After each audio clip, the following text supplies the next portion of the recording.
ngibingelele nina besilo, ngibingelele Ningizimu Afrika, ngibingelele ama-Afrika amahle, ngibingelele ongizwe umlando omkhulu untombazane uDabelanga zamqhuma ngoba zimthanda ivumavumane evunyuko lesemelika ngoba ngisho Obama uyivumile umthathu obulale insizwa ngekaze ningene izulu mfana ukhahla kwezamendo uyakwazi ukuvika balushaya inyawo zolashobani balushaya isangoma zophulapi. Ngibingelele nje ke ngisendaweni eqhayi kakhulu la ngibhace khona ngingose Ningizimu Afrika njengoba ngizwile ninama-Afrika ukuthi emveni kokuba ngibhekane ney'nkinga ingqinamba eGoli ngizokufuna ngamaphoyisa. Abanye-ke ngoba abantu abanye ngahlali bengemazi mawukhuluma nabantu noma ubhekene nesimo esithize kuyefana nokuphosa itshe emanzini, amanzi ayahlongene phakathi. Abanye bacabanga ukuthi nje ngangisho nje ukuthi ngiyalandelwa impela selongazalwa kaze ngebe mina, selongazalwa mina kaze ngibe isiqhomqhamo, selongazalwa mina kaze mina ngibe umluthi noma isigebengu. Engizokucacisa-ke Ningizimu Afrika ukuthi ekufuneni kwami nasekuvinjweni kwami ekutheni mhlawumbe ngibeke uvo emphakathini njengasakhamuzi saseNingizimu Afrika kusukaphi konke lokho. Lapho esikhona-ke ingane zakwethu yilapho esithi khona sibhekene nengqinamba yokuba uqala kwethu ukunyakaza ma-Afrika kusesigabeni la siyanyakaza khona silwela ukuthi umthetho sisekelo ukhiphe isigwebo kubaba uNcamalala engazange aqule ecala futhi uqala nawo ukuthi bakhiphe isigwebo.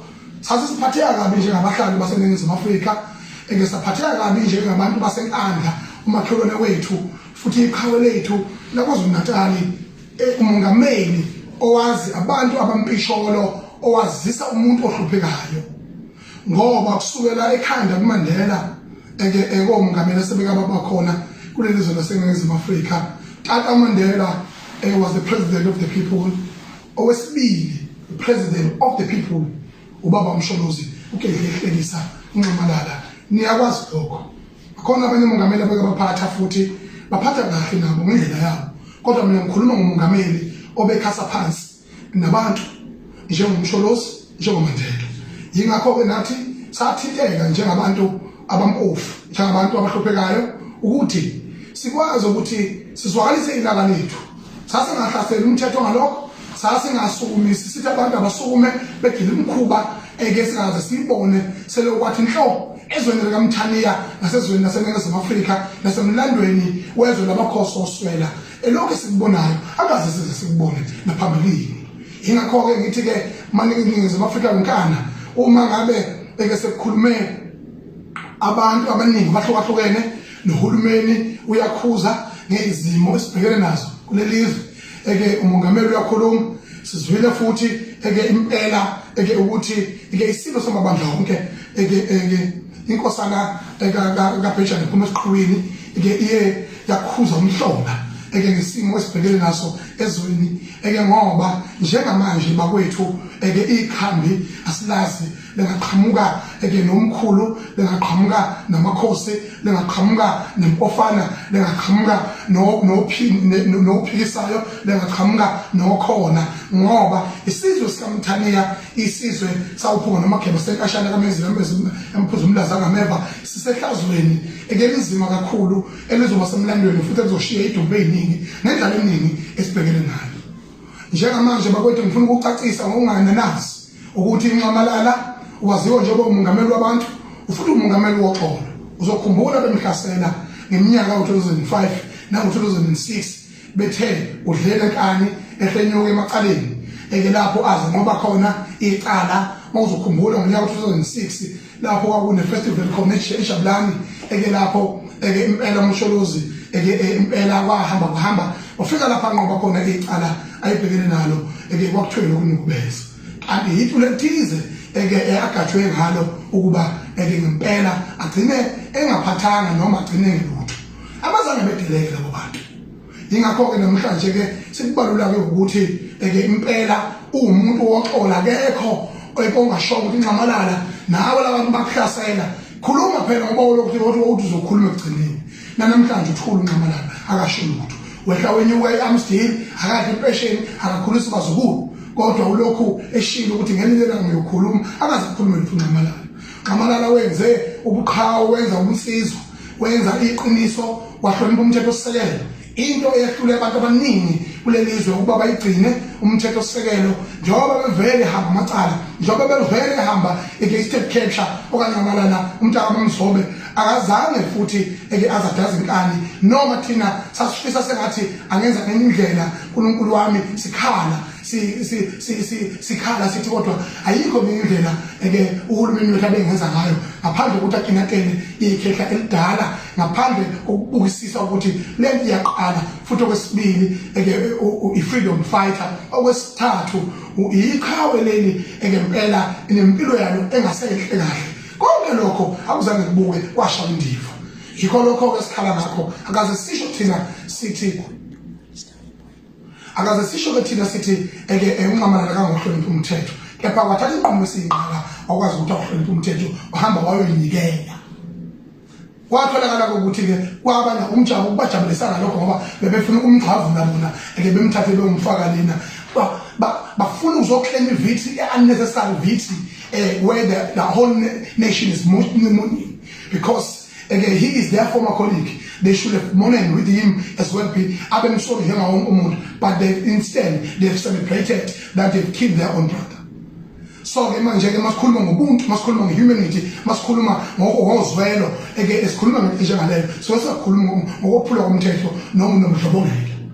Ichilo ke ngaphezulu amachilo ephelele wonke esiqala ngqa ukubona kwelakithi. uNcamalala akazasho abantu abawuntshontsha. Nathi thina sizabalazela ukuthi uNcamalala akhishwe ejele asikaze sisho ukuthi abantu abayontshontsa asikaze sisho ukuthi abantu abahambe beshisite or benze begila imkhuba lena esingakaze size siyibone esikhalisa inyembe zosuku nosuku ngithi abantu baseNingizimu Afrika njengamanje ngani zakwethu siyacela sekukhulume wonke umuntu sekukhulume ngisho amakhosi oswela sekukhulume ngisho nomthembu wesizwe ngiyamcela ama-Afrika amahle hloniphani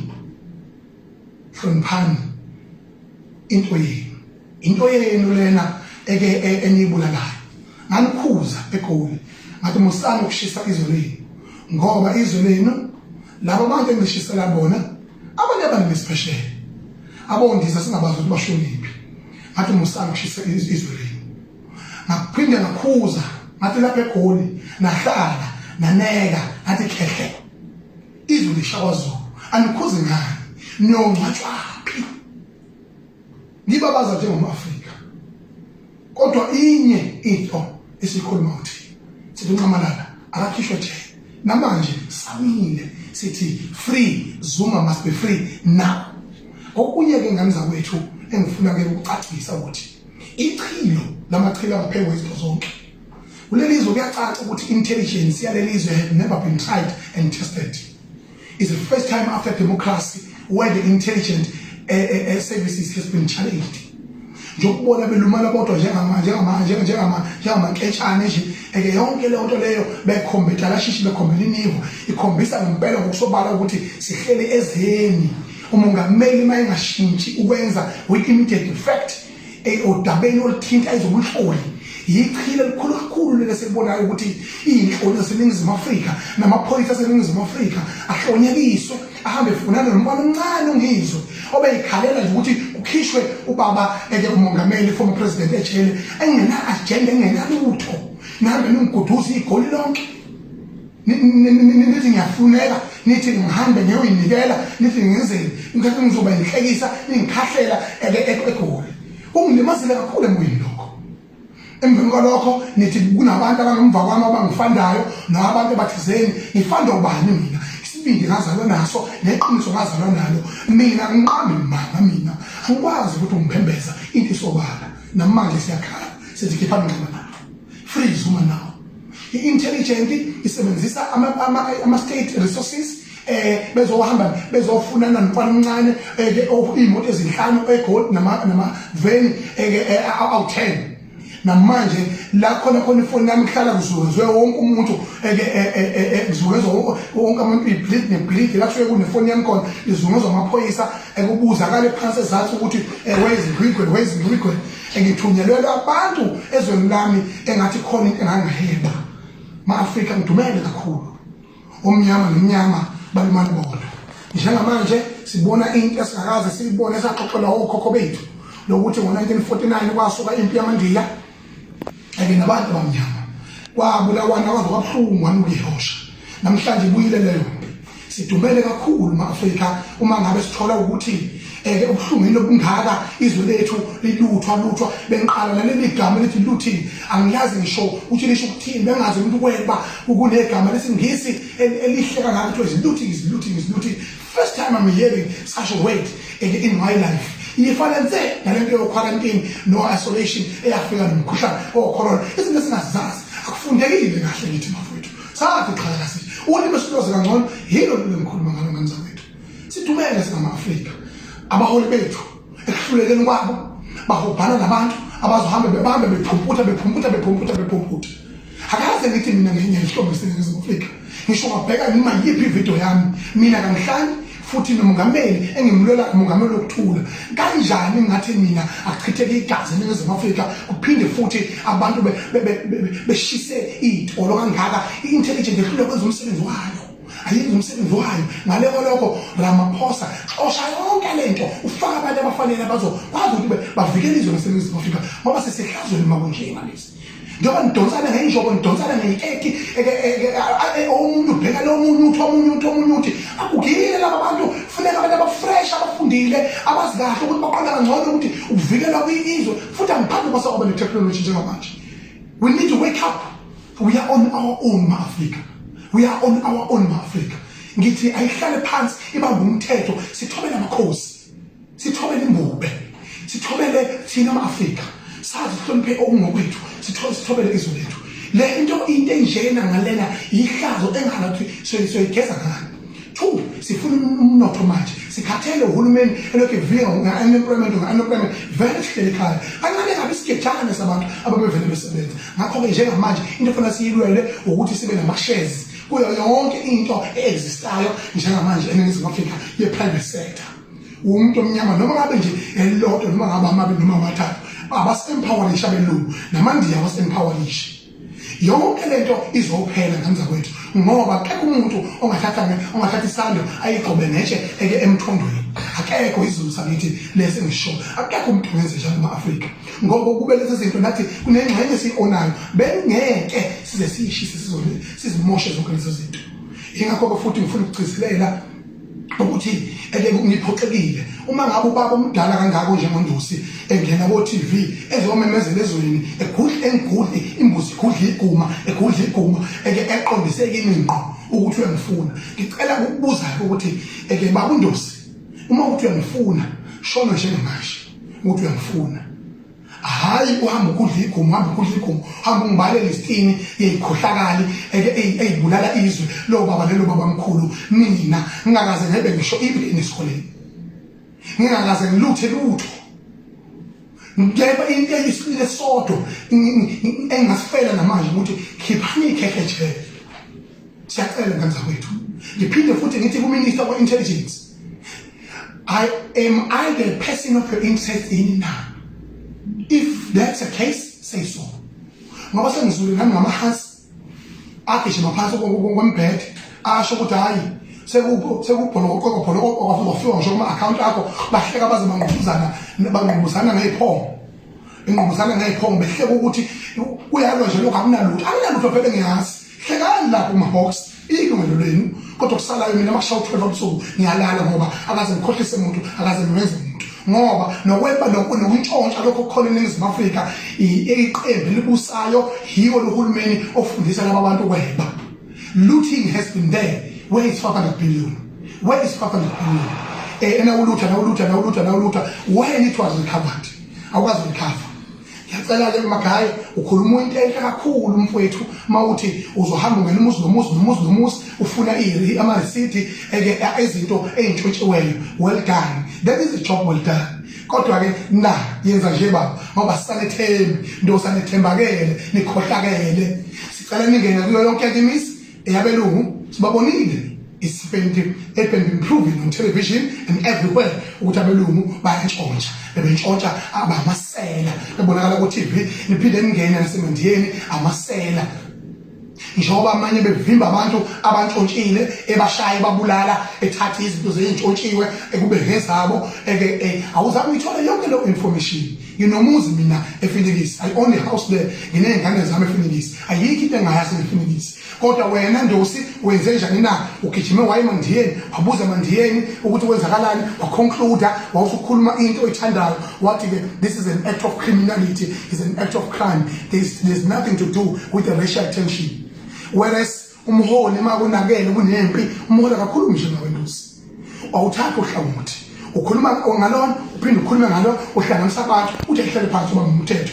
ngoba ngishamazwe alwa iminyaka ngeminyaka yanga ukuthi into eyodwa impi ukuthi abantu bahlale phansi ibamba umthetho manje manje ma-Afrika simile entweni yokuthi ayilamuleke lempi ilamuleke ngeqiniso ungene yonke imizi futhi ulandele nomthetho ndosi ukuthi ungaveli nje wangiphoseka uyofica abafazi babantu benqunu ngabe uphoseka nje ube nomthetho sekelo lo ngiqashe ngawo qashani ngawo ke hanikulandeleni ke bafana bakithi hayi lo batande imahumilate nibagaqisa njengengane behambe belengisa amasende amadoda amadala anemizi imagaqisa nibazungeza nima-abuser that is an abuse and that is a humiliation it's against human rights sokusho mina ungizwe umlando kamchulo angiyakhuluma njalo ke ngithi ke mfowethu kufanele kube nani na nemvume eqhamuka emthethweni ethishwe icourt yokuthi uhambe uphenye imizi yabantu yabamhlophe engathi uqala kuye futhi uzimandiyeni uziwonke uyakuze nje South Africa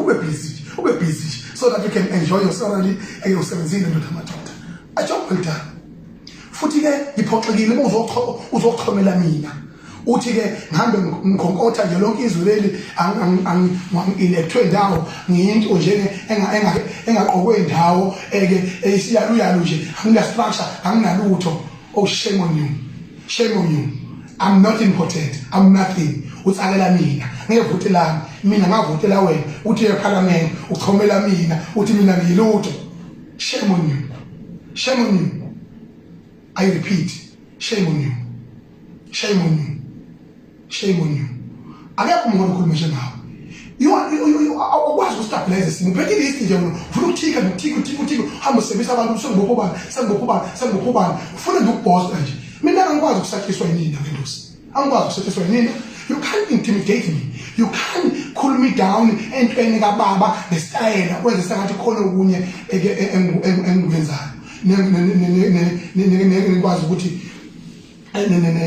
ninokujemeka ngikwenzile so ke into ebalekile ke manje ke nganza kwethu ema-Afrika mahle sengizophetha yokuthi nakho ukuqala okwesibili iy'ntatheli zalelizwe abaphuza amathathu manje bese ngeqoqo iy'ntatheli zalelizwe zicaptured ngiyacela South Africa yonke jikelele zihluke iy'ntatheli zaphesheya awonimbuko sikanyuzi o-Aljazeera obani bareporta direct ukuthi kwenzakalani eNingizimu Afrika laba abanye baqale bakhuluma lento abayikhulumayo njengoba manje zikhulunywa ngo-unrest obani njengoba khulunywa because iy'ntatheli azifuni ukukhava into okuyiyona yona okwesibili futhi we are sick and tired as poor people as grounded people ukuthi nami mnandi abahlaziyi basema-university usuku nosuku bezohlaziya ngempilo ethinta thina zibe ziyikhona ihlakaniphi esiphila nazo on the ground sibe siyikhona thina bantu abamele abantu beqiniso kuyiphuthe elikhulu le uyalolestadi le ufaka ukuthi uhambe uthi uhambe ukwenza assignment ngabantu basemjondolo ufike wenza assignment emveni kwalokho umuntu uthola i-total ekuthiwe-ke usuyabazi abantu basemjondolo you don't live with us you don't know us you've never been with us we are on our own if you want to know us come to us we will give you a hint of who we are and we will give you ukuthi what have led to all of this disaster twesikwaziyo hayi lokubulaliswa we will tell you exactly what is a challenge that is there down there on the ground nganza kwethu ubhlungu okwesibili kubhlungu kakhulu ukuthi kuchithwe imali enkulu kangaka close to 2 billion kwenziwa indaba ye-third capture bese kuthi ngentwana encane uthi ubaba uJaji Zondo bengayeqa nje adlule abe suphili abhekane nayo kanjani awumvela kwalokho kwenzakaleni njengamanje eSouth Africa uma uzondo ulimaza umsebenzi we-state cash kuzoba likhundi babuzondo qola kithi KwaZulu-Natal ijaji likhulu kangaka KwaZulu-Natal elafika ehlalweni ezinkulu baba sakujabulela konke lokho ukuthi qoba insizwa yakithi ibe isizini lakho kodwa siyaphoxeka bangabe senizongqubuzana noNcamalala libanga ubusoka benu emveni kwalokho bese ngena emsebenzini we-state capture emveni kwalokho bese uhluleka ukuba mdala ubukele isasa lezona seNingizimu Afrika ngabe uyashabula yini masubona kujela na umsebenzi owenzayo lapha wonke usuku omuhle kangaka osuwenzile khona ngisho imali oyikhavile ezinye bese ngazi ukuthi zophinde itholakale bayibafriza ama-account abantu bayikhokha back abanye yonke into osuyenzile mawusuphetha na ngephutha olenzile kuzoba likhulu ukuthi siphinde siyithembe yonke into osuyenzile. You have discredited loyalty and the truthfulness ye-state capture mfethu. We are disappointed. We have to support back. The last point that I want to make. There is another timing bomb. Moreover, there is no intelligence in this country. There is another timing bomb. It's a natural timing bomb. It's not a planned timing bomb. It's a natural timing bomb. That is within a human being. Ukuthi umuntu uma esifundile kakhulu wahlukunyezwa waphinde wavalelwa endlini ngezimo zomkhuhlane nakanjani that person will explode. Ayikho abantu abahlukumezeke njengama-artist eNingizimu Afrika ama-artist. I'm telling you, artists are being exploited, artists are being oppressed. The majority of them that are dying right now in the country are dying because of stress. They are stressed. We are extremely stressed because I am also the part of the showbiz industry. Abakwazi ngisho uyolutha ke bona babuka iTV endlini bahlale phansi. Abakwazi uyontshotsha. They are the good face of this country. They are representing everyone. Njengamanje there is no food at all. There is no money. We are on lockdown. Who cares about our artists of this country? They are afraid even to come out ngoba bazohlekana.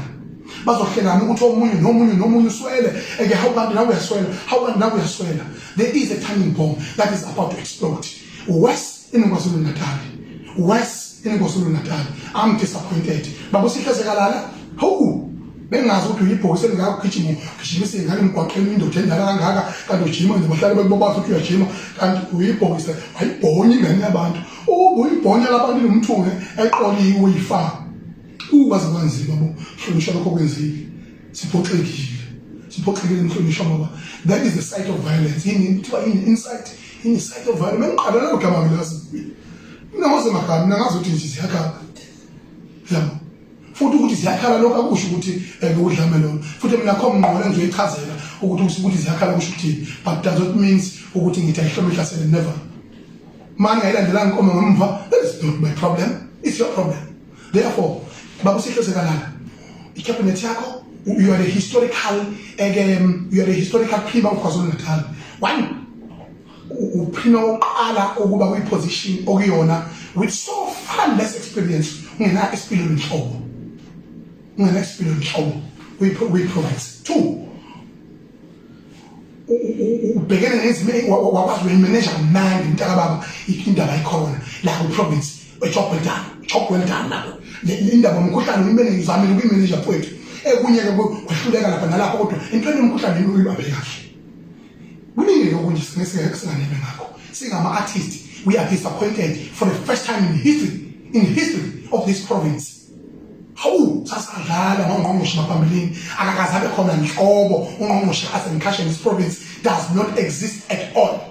It's 0-0. Into njengekho sicela ngokukhulu ukushesha usilungisele leso simo akekho futhi akakaze abe khona ungqongqoshe asemkhashe in this province. Wagcina noma musithole umlungu elama umama usiphila saphetha elama umama uwezwethusi who excel in the industry. Wes umama uhlulwa ukubiza nomhlangano nama-artist noma isimemezelo nje on television ngisho kuphi asho ukuthi abantu abangelahlile nasi simesibhekene nasezweni kuwukuthi she just quiet enjoy nje uvulelwe icapha ehle abantu phathele isikhwama asimazi hlobo kasimazi ichilo lelo. Mongameli siyabonga mfethu siyabonga umongameli wethu laseNingizimu Afrika ukuthi uvumile ukuthi ekuphambukile waphambuka ubaba omdala ukuthi uyihlomise ukuthi ziphuphu ukuze waZulu elwayo uvuma lokho nje kuyinto enkulu kakhulu ukuthini wabalekela zonke indawo wakubaleka waze wawusithela baba umongameli indaba ezingama hotspot bekungenani uma kunempi ufele khona ube yiqhawe ube lesibindi njengoba nami nginesibindi nje nginesibindi mina nginesibindi na ayi mina ngiyinikeli ngibalekela amaphoyisa ngoba nakho ngithi mina ngoba ngicabangela ukuthi you have undermined power yabantu abafana nathi kangaka esikhundleni sokuthi nisibize sihlangane ndawonye so that we can see ukuthi yini sikhuze ndawonye because umomohole babusihlizehliseni mawumohole ukuzehlisa nokuvuma ukuthi unehluleka la nokuvuma ukuthi you can't do all ukubona kwakhona lokho is the strength of the leader. You must unite the nation, allow amakhosi neinduna nabo bonke abantu who are influential to the public to calm the situation down. Sikhona thina siyikhuza sivumele sinikeni ithuba ngani zakwethu so ngene emahotela singene yonke indawo sikhuze sithi ayihlele phansi mamba umthetho kuboshwa abantu abonile kuboshwa abantu ababolela abantu kududuzwe imndeni lahlekelwe then we go forward as a nation ngoba indaba ngaphindiselana ayisizi umuntu kodwa nina nikhetha nina nikhetha ukuvumela ukuthi ngihutshwe mina engathi ngiyisela engathi ngisigebengu kurong lokho ngani zakwethu kurong njengamanje what is the mission? What is the goal? Is to calm down the nation, is to renovate our country. The last point, to witness on that one. Ganza kwetu.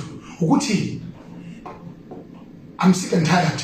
Uhamba ngehlanganyuka, ngihambe ngivika, ngenza yonke into ngisigebengu. I know ukuthi there is an attempt to kill me, which is I need to increase my security. Ngayo yonke indlela nganza kwethu. Ngiyazi Ningizimu Afrika ngizongivikela ngayo yonke indlela nganza kwethu. So mani ningivikele ngoba ngumlomo wenu ninabantu abahluphekayo abampofu hayi nami ngoba ngiyikhambisa kodwa ngoba ngathi usibindi anikwaza uNkulunkulu nabakithi isibindi so isibindi enginaso so that we can teach our the next generation that they must stand for what and stand for their own. We want economy, we want insurance free. So ngicela ningivikele ngayo yonke indlela ningivikele. Monday I'm taking the decision, a very noble decision that I'm taking right now. I'm sick and tired wami ngifuna ukufonela wonke umuntu sekuhlukumezeka nomndeni wami ingane zami ngisakwazi ukuyibona nginenkinga yonke indawo so ke ngibuza umbuzo athi Ndosi I am the person of your interest now. Ngibuza ukuthi intelligence as a minister I am the person of your interest now. So therefore so that we cannot be discouraged in our peaceful protest that we want Zuma free. So we continue with that. Therefore, on Monday, I'm going to hand over myself to a police station, to the nearest police station where I am. I'm going to hand over myself and ask the police commissioner of KwaZulu-Natal that ngabe kuyiqiniso ukuthi niyangifuna so that bezongitshela ukuthi bangifuna bangifunelani. Nabami ngizobe ngihamba nabameli bami nensizwa zakithi ngani zakwethu ngani zakwethu. Ngiyabonga ama-Afrika amahle ngithi nibe nobusuku obuhle ngiyanithanda ama-Afrika ngithi amandla the struggle must continue. We want our economy back and we want ubaba uZuma free. Thank you.